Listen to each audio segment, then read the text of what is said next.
On today's episode of What's Going On with Shipping, we're looking at an impending strike in the U.S. East and Gulf Coast ports. We're heading into the dugout and bringing out Bill Doyle, the Chief Executive Officer of Dredging Contractors of America and a former U.S. Federal Maritime Commissioner, Executive Director of the Port of Baltimore, and in-house union counsel for the Marine Engineers and Beneficial Association.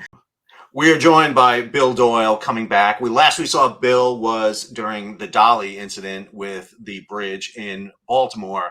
Now we bring Bill back on board to talk about a looming potential issue, which is the potential strike between the International Longshoremen's Association and the U.S. Maritime Alliance, which could impact ports up and down the east and Gulf Coast of the United States come October 1st.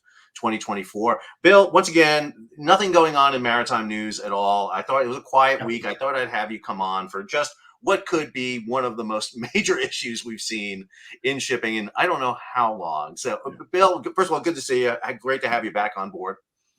Yeah. Hey, well, thanks, Al. Good to be back on board with you. And yeah, there's a lot going on. So, I mean, you're absolutely correct. Well, Bill, I can't think anybody better with your experience, your background, which we talked about at the intro here, to go ahead and dive into what's your read so far of the situation and what are the kind of prospects we see kind of going forward?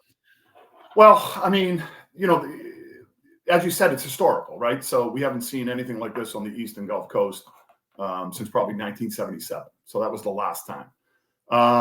What I'm seeing is that both sides are dug in, okay? Meaning management and labor. Both sides during COVID, both worked very hard to get the products in and out of the United States. You had the ocean carriers that were bringing all the product into the United States and our exports out. You had the longshoremen who didn't skip a beat. The ILA didn't skip a beat on showing up to work every single day, while a lot of people, were collecting checks and waiting for COVID to end. It was the Home Depots, it was the Lowe's, it was the Targets. All of those goods were moved by longshoremen. So, that's where this comes down.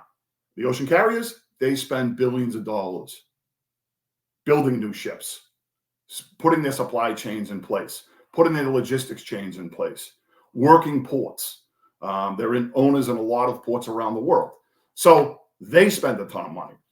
So where we are right now is basically in the final hours before what could be a job action on October 1st. Yeah, I think it's such a big point, Bill. I mean, again, we've seen that the role that the longshoremen played during COVID, during this entire issue that we had going on, record profits for the ocean carriers. I mean, again, it is so easy to be kind of lulled into an issue here that the ocean carriers are making money. The amount of money they made over the past 3 years was amazing. Then they had a downturn. Now they're back up again.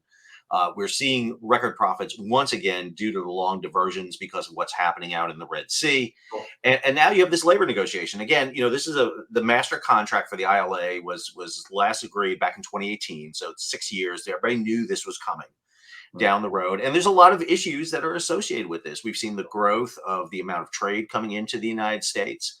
U.S. ports get dogged quite a bit for being, technologically behind and not the most productive. But at the same time, too, a lot of ports around the world are brand new ports. They've been built. They've been basically culled out of the earth to become new ports with a lot of technology. And so we're dealing with that here in the United States. I guess the big issue is, okay, a lot of people don't like unions. You bring up a union, they get all kind of, oh, these guys and women are spoiled. At the same time, the ocean carriers don't have a lot of love with them. They're overseas. They're making this. What are the big sticking points you think right now? What are the big issues that are going in? Obviously, wages is going to be a big one. That's always a one that whenever you have a potential for a strike, they're always talking about. But what are the other sub issues that you think are really behind the scene because the ILA and U.S. Maritime Alliance, which is the consortium that represents the terminals, the carriers, the ports, the stevedores, the companies they're at an impasse. They're not even at the table right now, according to reports. So what are the big issues that you think that really need? Yeah.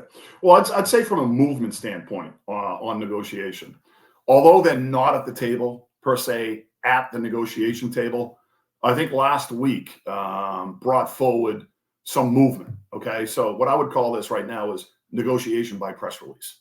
Okay, so you saw that the International Longshore 3-page document outlining where they think they are. Okay, then you saw the management group USMX. They put out a document. So we've seen that go on now for about 5 or 6 days, and then you've seen an enormous amount of pressure being brought in by the outside, and that would be like your retailers, the National Retail Federation, the Industrial Leaders Association, your footwear associations, saying, "Hey, listen, we need folks to get back to the table." Big issues, always wages. Okay, so wages are an issue, but in particular, people should be paying close attention to the automation discussion.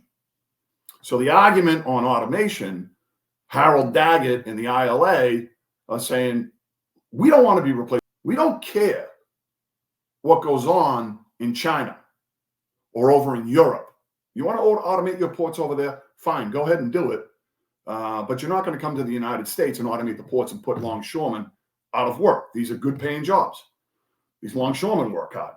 So that's their argument right now, is that we want to keep our jobs, and any union, that's their job. Their job is to job preservation into the future. So I think that's where this discussion is going to come down, along with wages. And they do have an argument, even public perception. People in the United States are very vocal about machines replacing humans. And I think that they've got an argument there that's going to carry through. And it's a long-standing one in the maritime industry. I was reading a book not too long ago, and Malcolm McLean is standing on the dock somewhere in 1957, and a container ship comes in, and he's sitting next to an ILA guy, and the ILA guy is like, we should sink that effing ship right now because it's going to cost us jobs. And I think that sums it up right there. It's like, we're always debating this issue, and I do think that there is a way to negotiate where you could protect jobs and at the same time begin the automation process and really start, because obviously what Daggett and the ILA are worried about is particularly those longshoremen who potentially could lose a job and not get retirement. And that's the thing, is how do you phase this out? We're talking about, ports from Houston, Texas, all the way up into Boston. Mm-hmm. So we're talking about big issues here. And, throughput and the ability to move cargo is a benefit for everyone. Sure. And, this is a negotiation. And this is the heart of the negotiation, by the way, we saw out on the West Coast when the ILWU and the PMA were going through this. It was the same issue out there.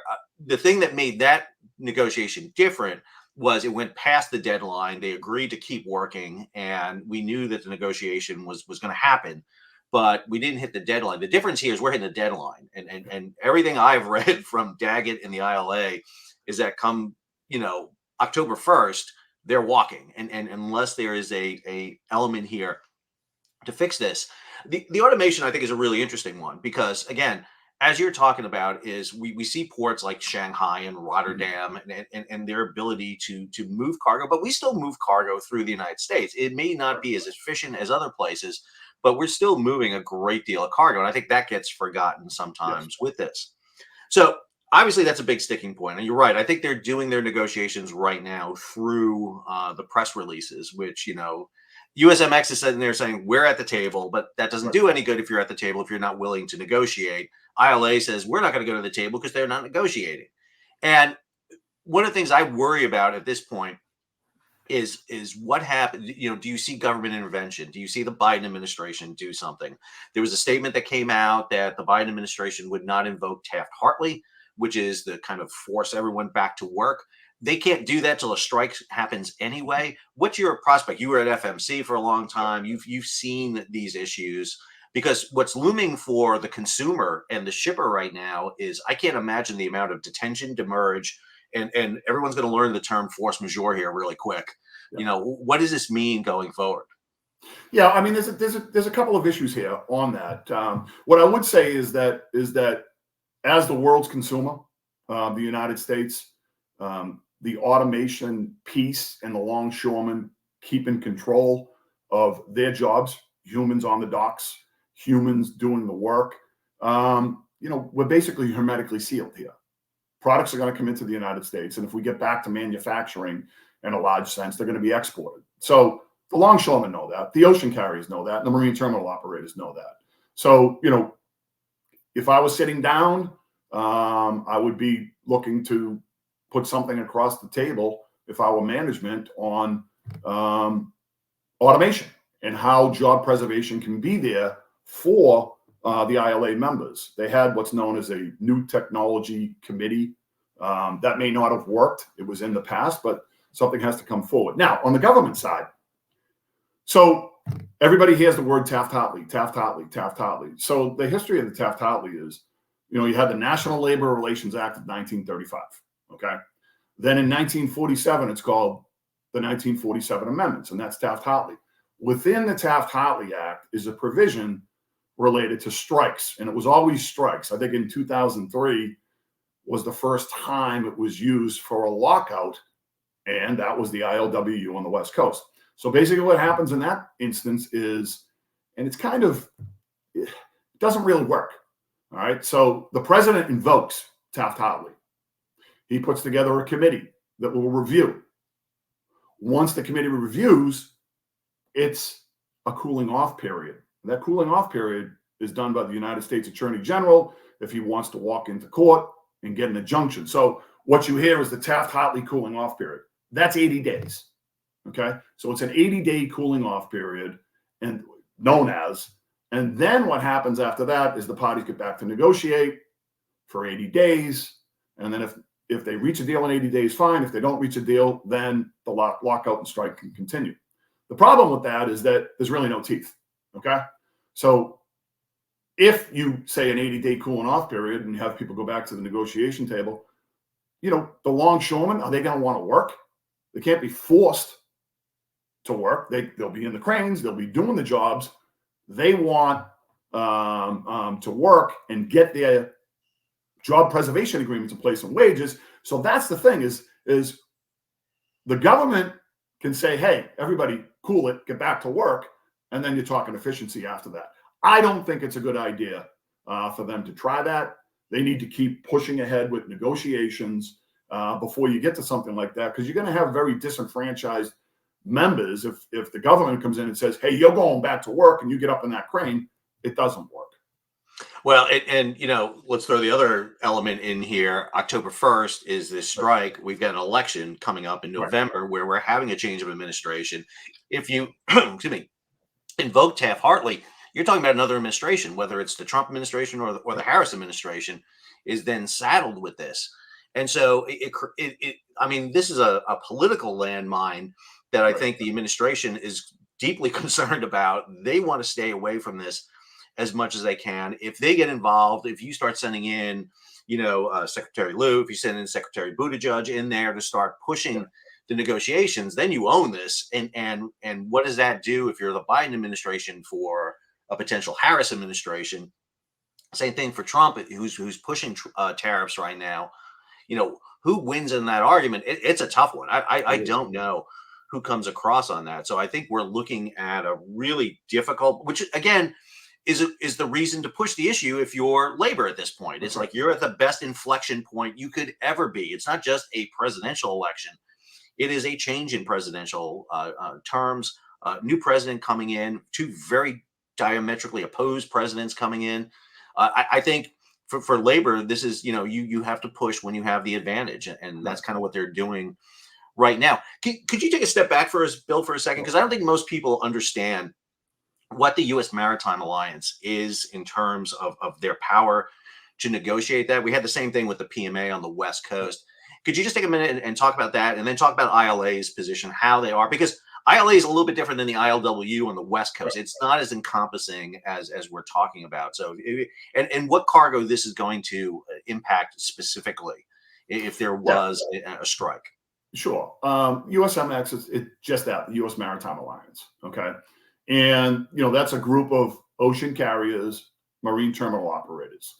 And, those would be the private sector and some public sector marine terminal operators and the ocean carriers.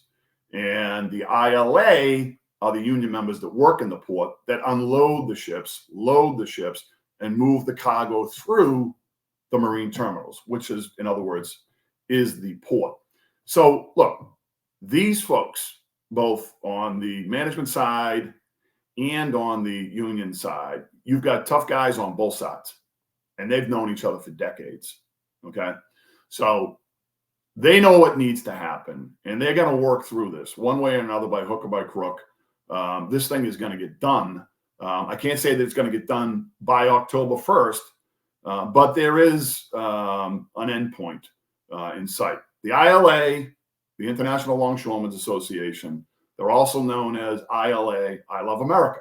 All right. So they're meeting today to talk about, if this thing goes over the ledge, what cargo is going to move, what will happen. Okay. And cruise ships, for instance. Okay. So they're discussing cruise ships. Look, the American people pay for cruises a year, 18 months in advance. You'd be insane to want to, strike a cruise ship, because, a part of this is public perception. All right. The other one, military cargo. So what we have in the United States is the Maritime Security Program.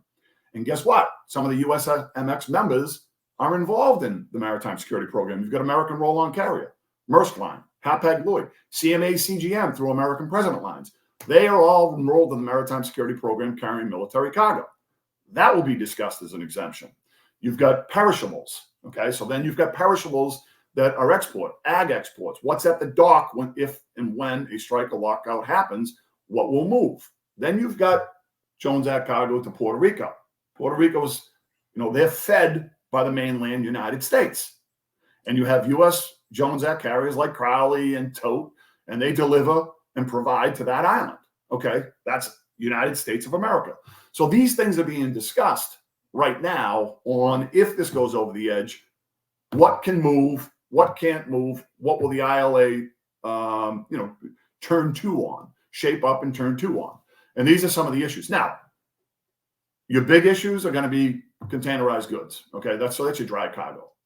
And then roll on, roll off, pure car, truck trailers, PCTCs, your automobile. Okay, I think that will be those two in particular types of cargo, the ro-ros and the container ships with the dry cargo, will be the ones in the forefront of what goes on. And then we get into a whole, the Federal Maritime Commission got active last night, and you can put this up. They sent out an advisory last night, on what's the U.S. Federal Maritime Commission's role. So I'll pause there, and we can get into that in a second too, if you'd like to, Sal. Yeah, I'd love to talk about that, because, again, there are different agencies that are going to be involved. We keep talking about administration, but obviously the Federal Maritime Commission, which you were a part of, which oversees international trade for the United States, is going to have a big issue here. Because, again, what we start talking about here is any disruption, and actually disruptions already happened. We know that because there's already cargo being rebooked. We're seeing a peak in cargo on the West Coast. That's being fueled by this. People are already shifting cargo over. We've had the front loading of cargo before October 1st coming in. We've had huge spikes in the ports. Everybody trying to get in, but even you can't do everything. Manufacturing cannot get their goods in early, because a lot of this is just in time type logistics, where goods are just being manufactured and flowing as they're coming in. So I think you're hitting on a lot of key points. I just want to go back for one thing historically. One of the things that always struck me is in 1965, there was an East Coast strike. There was a massive East Coast strike, shut everything down. This is right when the U.S. was deploying to Vietnam, and both the laborers and the ports both agreed, hey, we're going to put that aside. We've got an issue with military that has to be done. Loaded the ships for Vietnam, deployed the 1st Cavalry Division over. And so I think that's really important. I think what you're seeing here is a labor issue, everything from automation and wages. But again, the unions have worked for a long time. And if you do a history of dockyard workers and dock workers and stevedores and longshoremen and mariners, what has gotten changes over the years have been unions. It really was organization. I mean, you have the massive strike on the West Coast in the 30s. Right. You saw that here on the East Coast. That is the way it goes. They are very big, powerful organizations that these unions are doing. If they were individuals by themselves, they would have a hard time making this work. So I think that's an element. But if you want to dive into what the FMC said, I think that's going to be interesting, because, again, that's an issue that, we're already seeing the impact of this strike, even though it's not a strike yet. And it becomes worse as it happens. And this is not just a U.S. issue. I keep emphasizing this to everyone who's watching. This has global implications, because it's going to impact the entire supply chain network around the world. Yeah, I mean, from a practical standpoint, as you move into the Federal Maritime Commission, what happens to the ships on the East Coast that are at the dock at the time the bell rings, meaning that there's a strike. Okay, well, they stay; they can't move. Okay, unless all the hatches are on and the ship just needs tugs and they don't need line handlers, which the ILA handles. Those ships are there. So what happens in that situation is you're taking ships out of the string of ships that come to the United States, and a lot of these vessels, these container vessels and ro-ros, they do around the world services, or they touch Europe or Asia before coming to the United States or after going to the United States. So you're pulling that out of those vessels that are in the ports on the Eastern Gulf Coast.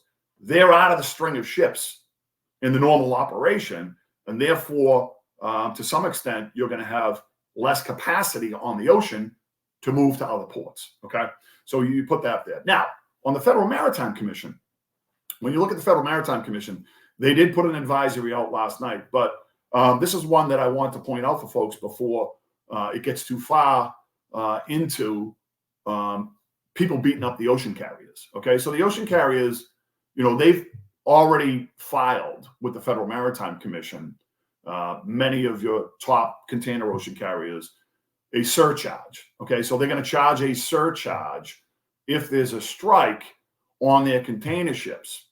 Okay, and it'll be a port strike surcharge, some are calling them disruption surcharge, and it's based on per container. Okay, whether it's a 20-foot TEU, 1 TEU, which is 20-foot equivalent. You don't really see those on the highway anymore. It's usually the 40-foot. So the 40-foot, so it's 2 TEU. Some carriers, ocean carriers, the management, filed these on September 1st. Right up until about yesterday, ocean carriers were still filing. And there's a reason for that. And the reason is you can't put in a surcharge or charge something without 30 days notice to the shippers, the retailers, the people in the supply chain. And that has to be filed with the Federal Maritime Commission. So, good management of an ocean carrier, most of them have filed with the FMC their surcharges that they will put into effect, because you're going to have to be handling stuff and you're taking equipment out of the system. So therefore, they're complying with the law. I wanted that to be understood. The next one is related to the advisory yesterday from the Federal Maritime Commission, is detention and demurrage. And we've heard about detention and demurrage all through COVID. We know what demurrage is. Demurrage is when you're a shipper, a retailer, you're somebody that imports, and you don't pick up your container, loaded container at the dock. Okay, you don't pick it up and move it into the supply chain. You leave it there. Maybe sometimes for storage because you don't have a warehouse or you don't have space for it. So I'm just going to leave it on the dock. I'm a shipper. I'm going to leave it on the dock. I'll get to it when I get to it. Well, the marine terminal and the ocean carriers, they can charge demurrage. You're supposed to come and get your container and get that into the supply chain. If you don't, then you will be charged X amount of dollars. Detention is the other side. Detention is when a shipper takes the container out of the port, unloads that container at a distribution, sorting, and fulfillment center, and then holds that container and or chassis and doesn't bring it back to the port in the requisite amount of time. Well, they get charged detention, because they're detaining the container. They're detaining the chassis. You need to return that to the port so that can get back into stream of commerce. So those two things are big right now. Now, if you can't pick up your loaded container through no fault of your own, you should not be charged. If you can't return that empty container or that chassis to the port through no fault of your own, then you should not be charged. And that's what the FMC has warned. Well, let's not play games here. If the ports are shut down, the ports are shut down. We don't want to see any of these charges coming in. And that was a huge thing that the FMC tackled during COVID. It was one of the reasons for the Ocean Shipping Reform Act that was passed in 2022, because there were charges. There were issues like, hey, COVID, I can't get in and get my containers. There was massive issues. And this is one of the things that has really fired up a little, expanded abilities of the FMC to tackle these type of issues. Right, it's right in their wheelhouse. And so, in many ways, they're tackling these issues in the way they want to tackle the COVID issues. So I think it's really important for FMC to do this. The last thing I want to talk about, Bill, Yeah. is okay. We saw the port of Baltimore close for 2 months. Baltimore handled 2 to 3% of U.S. imports exports. We are talking potentially 50% import exports here being shut down come October 1st. What are the ramifications of that? Should I run out and buy every roll of toilet paper and tissue paper right now? Because that's what people are going to react to, and not just in the United States, but the impact worldwide. Because again, this is going to have a disruption across the entire chain system. Right. Containers are not going to move. I've been watching Port of LA empty containers just climb as more containers are coming there, and we're starting to see congestion in some of the ports on the West Coast. If you shut down the East Coast ports, again, this is not just ports. This is going to be the rail system. It's going to be the trucks. If there's no cargo to pick up, that's going to cause people are not going to be able to return empty containers into the system to keep the cargo moving. There'll be no boxes in Asia to load. And we're heading into the end of the year, which is a good time for this, but it will impact when everything is supposed to kick back up again in March. So what's your, I'm not going to do a crystal ball here, but what should Yeah. we kind of expect and see coming up here? Well, all right. Again, both sides understand that when you shut down and it starts affecting consumers, and to an extent, it's controllable. Okay, and what I mean by controllable is you have two parties at the table that have a disagreement. In order to get cargo flowing again, transportation and distribution centers, and the stream of commerce, you've got to come to an agreement. Okay, so that's what you look at from that standpoint. But like you said, the West Coast, they have goods coming in that reach all the way to the East Coast. Canada on the West Coast, they have goods and rail lines that stretch all the way in. That's going to happen. But once those distribution centers, because we still have a lot of distribution centers that are full. You mentioned earlier, just in time. We learned during COVID, just in time doesn't work if there's an emergency. So the whole just in time model has changed. Nobody wants to be just in time anymore. Everybody wants reserves. If you're a retailer, if you're an automaker, if you're the local garage that has auto parts, we're not just in time anymore. It's store it. So once the storage goes out, so each day that a potential strike goes on, there's going to be a knock-on effect right down the line to the everyday consumer. So it's to the advantage of management and labor to resolve this as soon as possible. And we'll see what goes. There is no crystal ball, but it's like you said, toilet paper, toothbrushes.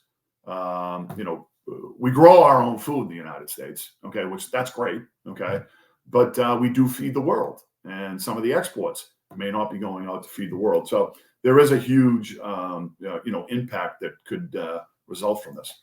I think that's absolutely true. I think we forget how much we do export. We tend, you hear it all the time that we just import everything. We don't. We're a huge exporter of key commodities and key products around the world, and that's going to happen. And one of the things we did learn from COVID was you can't just change ports. You can't just Right. divert a ship, and it doesn't work that way. It's like being diverted on an airplane. You're supposed to land in London, but you land in Rome. It's like it's not the same. Well, you're in Europe, but it's close. You still got to get to where you need to go. And the good thing is a lot of freight forwarders, a lot of shippers have learned to diversify. They're not going into one port anymore. They're going into multiple ports. They can change, but it's going to have a massive knock-on effect. And I think you're right. And all the players know this. Everybody knows this. And I think one of the things I keep watching is this is going to come down to the wire. It's going to be one of those things. I think it's going to be a last-minute thing that we either see a postponement of the walkout, or they come to some sort of tentative agreement for right now, or it's going to happen. And again, it's really up to the U.S. Maritime Alliance and the ILA. And what I worry about is the finger pointing. If they keep blaming each other, that's fine. Do it in public. I don't care if they do it in public. I understand what they're doing in public. That's the show. But behind the scenes, they really need to be talking about it. Bill, last words on this before we go. No, you're right. I mean, listen, it can't get personal, right? So the parties, like I said, they've known each other for years. Okay, if it gets personal, then we got a problem. But the respect factor, both sides, I believe, respect each other. Okay, and they've respected each other for years. So we'll see what happens. I've made myself available. I'm working, behind the scenes with a lot of folks in this arena. So, hopefully what you and I talked about today, Sal, people will listen to it and, see what's coming down the pike, and hopefully we get a resolution. Yeah, again, I think, this is really crucial. I mean, the job that the ILA does in the ports is unheralded. We don't talk about it enough. It's a grueling job. It is, some people say, well, they're sitting on the butt, running the crane. That's not, go do that for 8 hours and see what that job entails. And moving containers, it's a dangerous job. The amount of people who are hurt and killed doing this job on an almost weekly basis is amazing. People don't realize what happens here. And then, the job they did during COVID, they kept everything moving while everyone was sitting at home. And, it was not even an essential job. People didn't realize it. And one of the things that I hope you and I did today is really elevate up that position and why this is really crucially important. This is a key component in U.S. ability to import and export. And, October 1st is going to be around the corner. We always keep waiting for, a October surprise. And I think this is the one that's looming in this. Bill, I want to appreciate you coming on. I know you're dealing with a lot of things, not the least of which is the Red Sox being 13.5 games down in the AL East and the Yankees on top. I think Hey, by the way, real quick, I did go to the Yankees Red Sox game last Sunday. Oh, did you? Yeah. I went up to the Bronx. Yeah. That is a pilgrimage everyone needs to do once in their life to go see that, to see the fine New York and Boston fans getting along. It's always if you think that the disagreement between the ILA and the USMX is something, then you need to go to Yankees and Red Sox. Yeah. And if they can coexist, Bill, if there's hope for them to coexist, the Yankees and Red Sox fans, then maybe we have a chance here. Absolutely. Bill, listen, I appreciate you coming on. The wealth of experience you bring to this is great. I thank you so much for joining us today. And hopefully we see a resolution. If not, we'll have you back on and we'll start talking about what the next steps are going forward. Yes, sir. Okay. Thank you, Bill.